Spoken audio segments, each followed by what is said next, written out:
Oi pessoal, tudo bem? Aqui é o Louças e Videojogos. Estou aqui lavando uma louça entre o meu café da manhã e minha prática de japonês. Tudo bem com vocês? Hoje eu estou com dois assuntos bem curtinhos, né? Mas importantes para a gente poder assuntar aqui, poder refletir um pouco sobre essa indústria maléfica dos videogames, né? Essa coisa é muito zoada. Bom, pessoal, ontem a Riot, que é uma empresa que desenvolve jogos de videogames, né? Um deles é o LoL, né? O League of Legends. Ela, um certo tempo atrás, ela pensou assim: gente, eu sou grande a beça, eu sou enorme, vou querer mexer com os jogos de luta, né? Porque eu tenho que ser grande também nos jogos de luta, né? Eu vou ser enorme, vou desbancar todas as outras empresas que já fazem jogos de luta há anos. E aí o que ela fez? Ela pegou, né? Comprou, acho que os direitos de um jogo que estava sendo desenvolvido, e a partir desse jogo, que era um jogo até interessante de luta feito com robôs, e agora eu não lembro o nome do jogo, e chamou, né, algumas pessoas importantes da SGC para ajudar também no desenvolvimento desse jogo dela. E o que acontece? Inicialmente, né, o pessoal ficou bem animado, porque a Riot, né, ela tem uma base de jogadores, né, o LoL, né, tem uma base de jogadores bem grande. Ela tem outros jogos, né, que são jogos de muito sucesso também. A gente tem um shooter, né, que é agora esqueci o nome também, mas é um jogo bem grande também, competitivo, né. E aí o que acontece? O desenvolvimento desse jogo de luta da Riot, né? Ele foi um pouco bagunçado, porque eles lançaram muitos betas, né? O jogo não saía. E nisso, né? O que acontece? Quando você lança uma coisa no mercado, você diz que vai lançar alguma coisa, as pessoas ficam na expectativa tanto da qualidade do jogo, quanto da data, né? Quando vai lançar. E à medida que essa coisa não sai, as pessoas vão tendo uma expectativa, né, prejudicada, né? As pessoas vão desanimando com aquela proposta, apesar, por mais que boa que seja a proposta, né? Então eles demoraram muito, né? E durante esse período, né, outras empresas de jogos lançaram seus jogos, né? A gente teve o Fatal Fury City of the Wolves, né, que foi um jogo que pegou uma parcela do pessoal que joga jogos de luta, né? Teve também o Marvel Console, um outro jogo que foi pelo menos anunciado, né, enquanto o LoL ainda estava decidindo se ia lançar, se não ia lançar. E LoL não, esse jogo de luta da Riot, né, que é o 2XKO, né. E até o nome, né, foi relativamente criticado, né, porque era um nome meio esquisito. Mas tudo bem, né. Quando o jogo ele começou a ficar aberto, né, ele teve disponibilidade para o pessoal poder jogar, mesmo ainda não lançado, a comunidade de jogos de luta abraçou bastante o jogo, né? E pessoal, eu lembro do Vini fazendo um vídeo a respeito do jogo, falando que ele poderia ser uma possibilidade extraordinária, né? Vini é o cara do Punho do Dragão, né? Um ótimo criador de conteúdo da FGC brasileira. Mas o Vini falando, né, que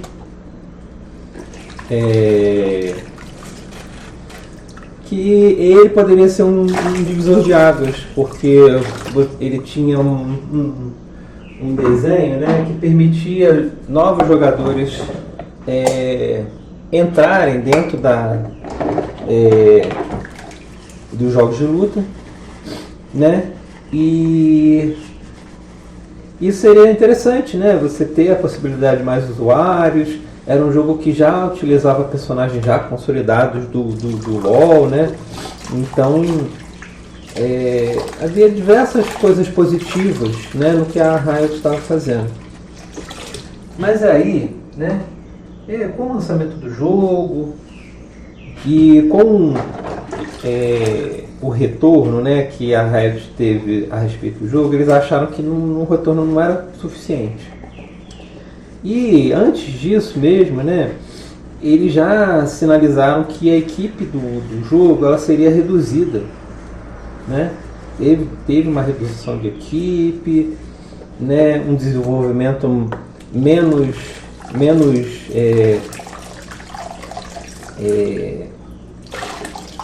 frequente, né? Então o que aconteceu? O pessoal já começou a desconfiar um pouco de como estava engajada a Riot, né, para poder justamente promover o jogo, né? E isso foi uma coisa que desanimou bastante a comunidade quando eles anunciaram que iam diminuir a equipe e tudo mais. E aí, né, ontem, eles anunciaram que eles não vão mais colocar esforço no desenvolvimento do jogo, que eles vão terminar o que eles já haviam prometido, consertar os bugs.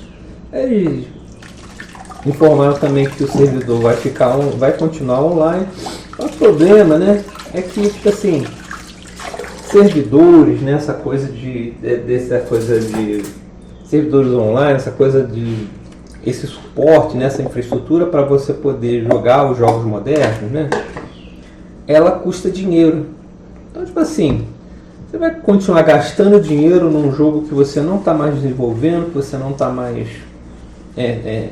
colocando recursos.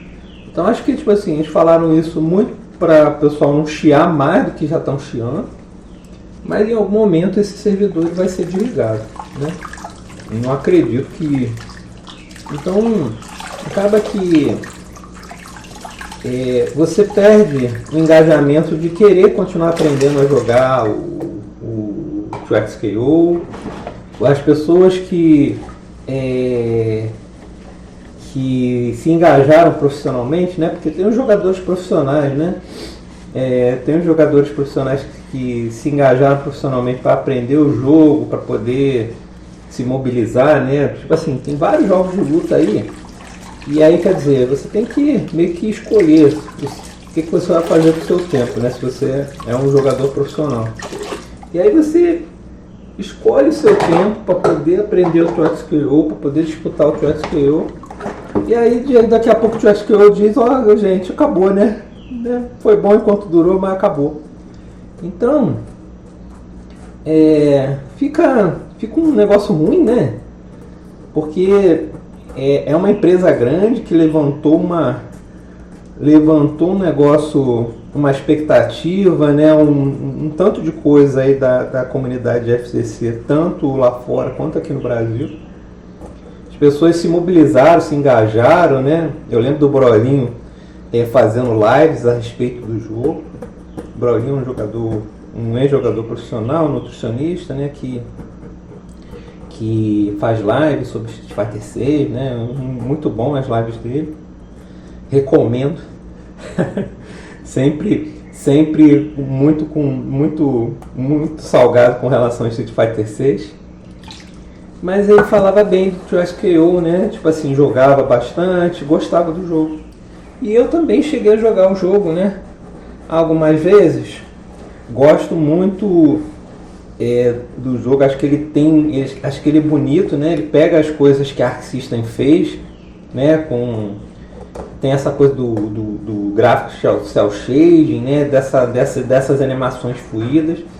Mas, gente, é um jogo bom, não é um jogo ruim. Mas essa coisa de como a Riot ela acabou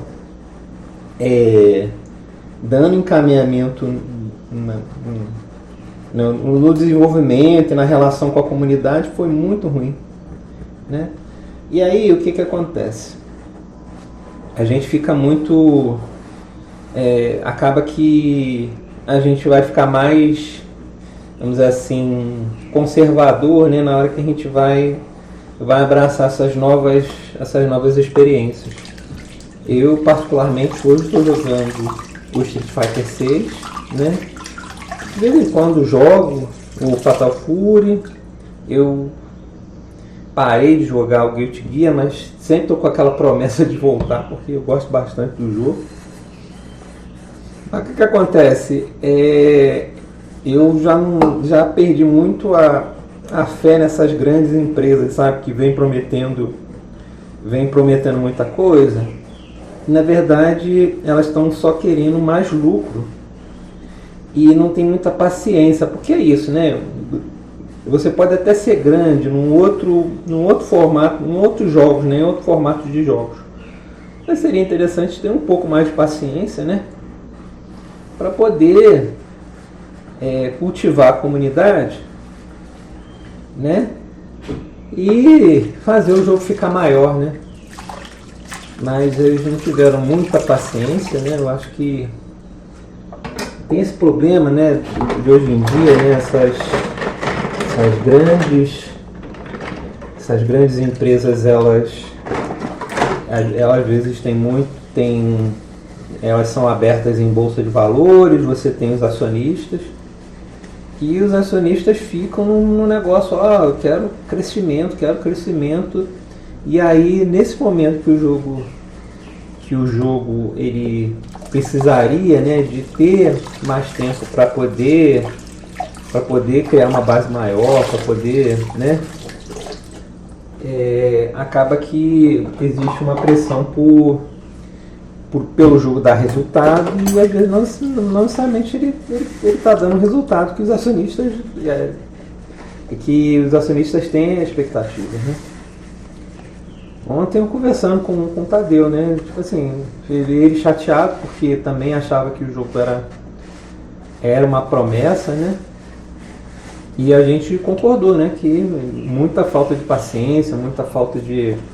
essa afobação, né? De tipo assim, o negócio tem que lucrar para ontem. Bom, e é até um jogo que é até mais difícil para você poder garantir que ele seja preservado, porque ele tem até uma estrutura diferente de outros jogos. Ele tem um negócio lá, você tem que instalar primeiro o aplicativo da Riot. Eu nem sei se o pessoal conseguiu fazer uma cópia alternativa dele, né? Porque em algum momento ele pode sair do ar, né? Não tem como saber o que a Riot vai fazer para o futuro com ele. Mas já fica um desânimo, né? Com relação a isso, porque as pessoas que se engajaram, né, e demandaram tempo para poder jogar ele, elas a priori vão ter a experiência prejudicada, né? Mesmo que não seja o jogador profissional, né? Então, gente, é isso. Eu acho que, por exemplo, tem um outro jogo que ele foi até a segunda temporada, né? Foi até a segunda season, que é o Pocket Bravery, né? Ele é um jogo nacional, né? Ele ainda está com os servidores abertos, mas foi uma relação muito mais positiva, né? Ele pode até, em algum momento, né, deixar de estar disponível nas plataformas, estar disponível nos servidores, né? Porque a indústria de game hoje é essa marmota, né? Mas ele, durante o tempo de desenvolvimento dele, né? Deu um pigarro aqui, gente, desculpa. Mas durante o tempo de desenvolvimento dele, ele estava disponível. Acaba que é isso, né? Ele não teve vendas suficientes para ter mais temporadas. Mas ele é um jogo honesto, ainda está disponível online, né? E eu acho que ele tem uma estrutura que permite, se você quiser, né, fazer com que o jogo, mesmo que ele não esteja mais disponível nas lojas, mas que ele ainda, de maneira paralela, ainda possa ser acessível, né? E é um jogo nacional, né, que eu acho que o pessoal deu pouca importância, deveria ter dado muito mais, né? O pessoal deveria ter comprado o jogo, deveria ter jogado, que é uma coisa mais próxima, né? Mais fácil da gente poder entrar em contato com desenvolvedores, sinalizar coisas. Já essas grandes empresas, como a Riot, a Capcom, a SNK, às vezes elas ouvem o que a gente tem para falar, mas às vezes simplesmente entra por um ouvido e sai pelo outro. Então, fica aqui, né, o lamento, fica aqui o chororô, né, com relação a isso. Mas essa semana deve sair alguns vídeos, algumas coisas. O cara do Segredo dos Games já fez um vídeo relativo a isso, né? Eu espero que ouvir um pouco do que o Vini, o Brolinho, o Keoma, que são pessoas de referência na FGC brasileira, eles possam falar um pouco a respeito disso, né? Porque foram pessoas que incentivaram bastante, né? Eles se colocaram como divulgadores, né? E pessoas engajadas com o jogo mesmo, né? Porque o jogo é bom, né? O jogo é muito bom. Quero ouvir eles para saber o que eles estão pensando, né? Mas é bem triste, né, gente? Bem triste mesmo. E para finalizar, eu gostaria de contar uma experiência que eu tive. Ainda estou tendo, né, na verdade. Falar que eu tive é meio... Mas eu peguei um jogo, uma demo de um jogo na Steam. O nome dele é Hope in the Siege. Eu acho que é um jogo chinês, eu não sei. Depois eu vou ver qual a nossa nacionalidade desse jogo. Mas ele é um jogo de exploração, de diálogo, tipo um RPGzinho. E é de uma menina, estudante, que ela, acho que é uma estudante na China, né? E o que acontece? Ele tem uma vibe, não é que ele seja como o Nightshade, né? Que é um jogo que eu gosto bastante. Já falei aqui, acho que no programa anterior, né? Mas ele tem uma estrutura bem interessante, sabe? É a coisa dos diálogos, as coisas de você procurar elementos no cenário para poder avançar nas questões. Ele tem uma mecânica em que você, à medida que você tem contato com itens do cenário, né, você tem pensamentos e aí você pode cruzar alguns pensamentos e ter alguns insights. E esses insights permitem você ter acesso a lugares, a você ter acesso a itens, ou a você ter respostas do que você deve fazer no jogo. E o jogo começa com essa menina, né, essa estudante chinesa, ela tendo uma questão que é isso, ela volta para casa dela depois de um dia de aula e ela percebe que os pais dela desapareceram.